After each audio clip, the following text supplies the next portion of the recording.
Shutter speed is one of the most critical elements in photography, influencing not just the technical aspects of a photo, but also its mood, clarity, and storytelling potential. At its core, shutter speed refers to the length of time a camera's sensor, or in traditional cameras, the film, is exposed to light. This exposure is controlled by a small mechanism called the shutter, which opens and closes to allow light to hit the sensor and create an image. Imagine the shutter as a curtain in front of the sensor. When you press the shutter button, the curtain snaps open, light pours in, and then the curtain closes again. The duration of this process, whether it's a split second or several seconds, determines the shutter speed. Shutter speed is typically measured in fractions of a second, such as 1/500, 1/1000, or even as fast as 1/4,000 of a second. It can also be measured in full seconds for longer exposures, like 1 second, 5 seconds, or even several minutes with certain advanced techniques. But why does this matter? The length of time the sensor is exposed to light has two major impacts on your photograph: the brightness of the image and the way motion is captured. Let's start with brightness. A faster shutter speed, like 1/1000 of a second, means the sensor is only exposed to light for a very brief moment.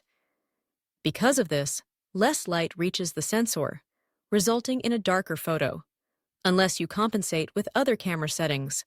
Conversely, a slower shutter speed, like 1 second, allows much more light to hit the sensor, producing a brighter image.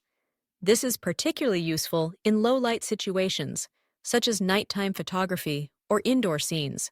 Now, perhaps the most creative aspect of shutter speed is how it affects the portrayal of motion. Fast shutter speeds are essential for freezing action. Imagine photographing a hummingbird in flight, the rapid beating of its wings almost invisible to the naked eye. By using a very fast shutter speed, like 1/1000 of a second, you can capture each delicate feather and every subtle movement, producing a crisp, sharply detailed image. Sports photographers rely on fast shutter speeds to freeze athletes mid-action, capturing moments that the eye alone might miss.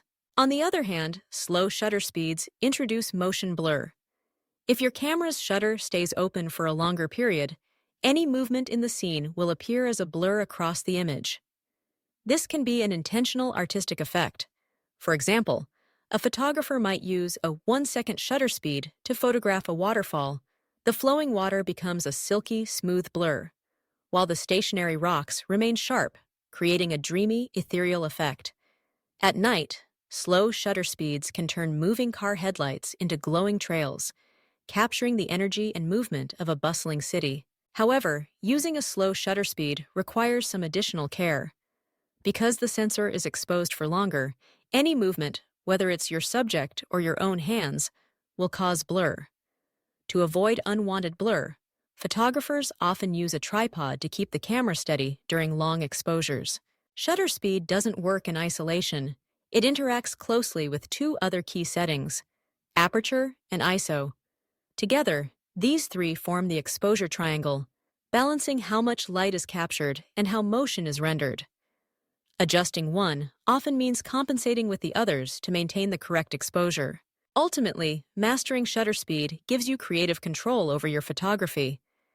Whether you want to freeze a split second of action or create artistic motion blur, understanding how to manipulate shutter speed allows you to tell your story more powerfully through each image you capture.